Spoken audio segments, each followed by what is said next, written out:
So what I'm gonna do today now is the very, very famous Kinky-Curly, not today, and the curling custard. There's also other people who have talked about this, but I figured I'd do them today because they do them together. I'm sorry, because they work in conjunction. And at first, I've been using this since it came out, like since it debuted. This is a new container, but I've been using it since Shelly Davis put it out, and it's the formulation hasn't changed any. It's a good product. It's a really good product. What I'm gonna do first is I'm gonna talk about this because this is the big hitter. I know people like 2Bs and stuff who can use this. They might just use a smaller bit, but smaller amount. But this is a really good product because it's pretty diverse. You know, many people can use it despite their curl pattern. I'll start by reading you the ingredients, okay? It's a botanical infusion of water, horsetail, chamomile, nettle, and marshmallow. Organic aloe vera juice, agave nectar extract, tocopherol acetate, which is vitamin E, pectin, citric acid, potassium sorbate, and natural fragrance. Okay, that's what's in this. It's all natural, so, you know, that's awesome for people who are conscious of those things. And I want to say this, sometimes with all natural products you feel like they might not work as well. This is not the case with this. It performs way above expectation. But this product is $25 for 16 ounces. I'm pretty sure it's 25. And it seems like, wow, like that could be a lot, that's a lot of money, but it's really not. It's really not for the amount you're getting, and this goes a long way. I cannot remember her name, but I watched her do her tutorial on how she applies it, and everybody applies this in a different way. The best thing with this is, like, there are only a few things that are standard, that are, you know, consistent for everyone. And she mentioned a few of them, and I'll go back over them. But there's only a few things that are consistent for everyone. And apparently the amount is not.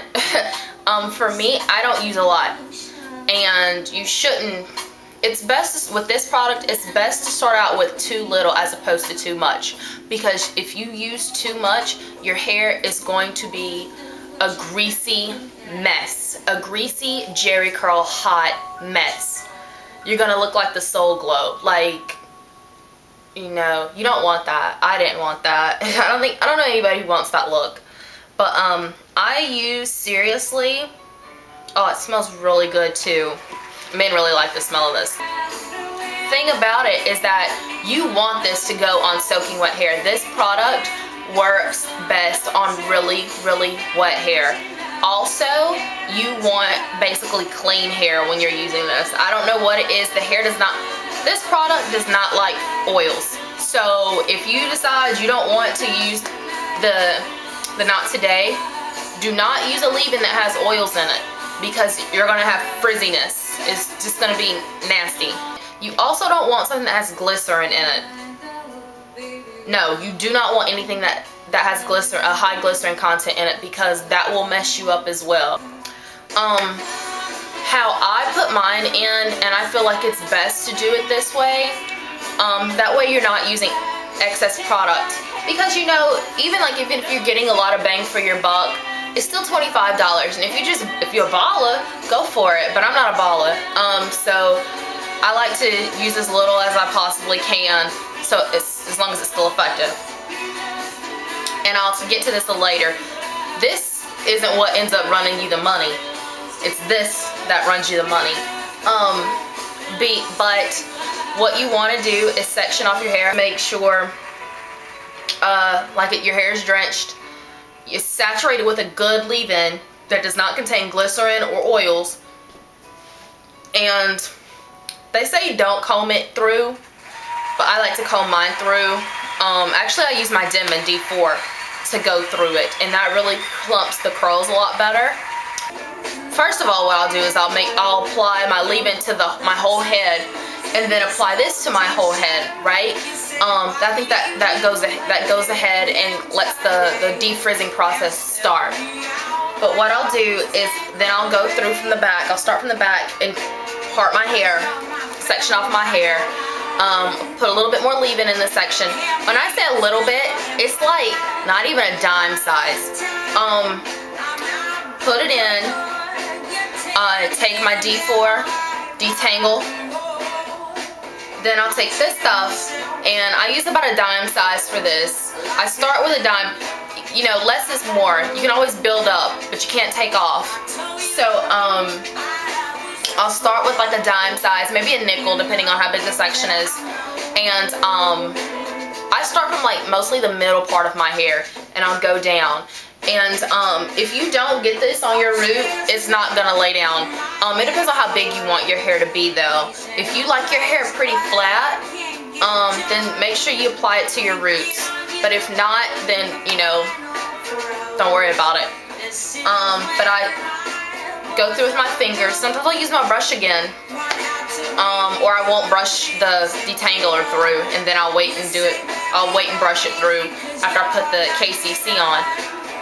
But what I'll do is I'll do that, and it gets the curls. It defrizzes the curls more, and it clumps them. And then what I'll do after that, after I finish with the section, I twist my hair up. That way it keeps like the hair off of my neck and out of the way, and it doesn't get it mixed up with another section. So I'll twist it up. I'll do that through my whole head, and then when I'm done, I'll untwist the hair and give it a good shake. This product is really great. This product is good about creating uniformity in your curl pattern. What it says it does, it does. For me, I have to put product in it for my curls to come out. And it's not because I don't have curl. My hair is just weird like that. I think I need more moisture. I think that's what it is. But, you know, this will get the curls coming out. It'll get them popping. Just like lip gloss. I'm sorry, that song is hilarious. I think I'm going to put that song on. But, no, it's great. And it's very economical. On a difficulty rating on a scale from 1 to 5, I'll give it about 2.5, 3, just because there's a learning curve that I feel like this is associated with. But once you get it, once you get your application down and know what works for you, then you're golden. Like I said, start with little and work your way up. Instead of, you know, like dumping this on, because I have to use more gel than I have to use of this. Oh, and your hair will be very sticky. If your hair is sticky, then, you know, you use too much. Also, you need to make sure that you plan accordingly and think ahead for when you want to use this, because your hair is going to stay wet for a minute. Like for a minute if you use this. Like it holds in the moisture like nobody's business. So your hair is gonna need time to dry. It's okay to diffuse. I diffused mine yesterday and it came out fine.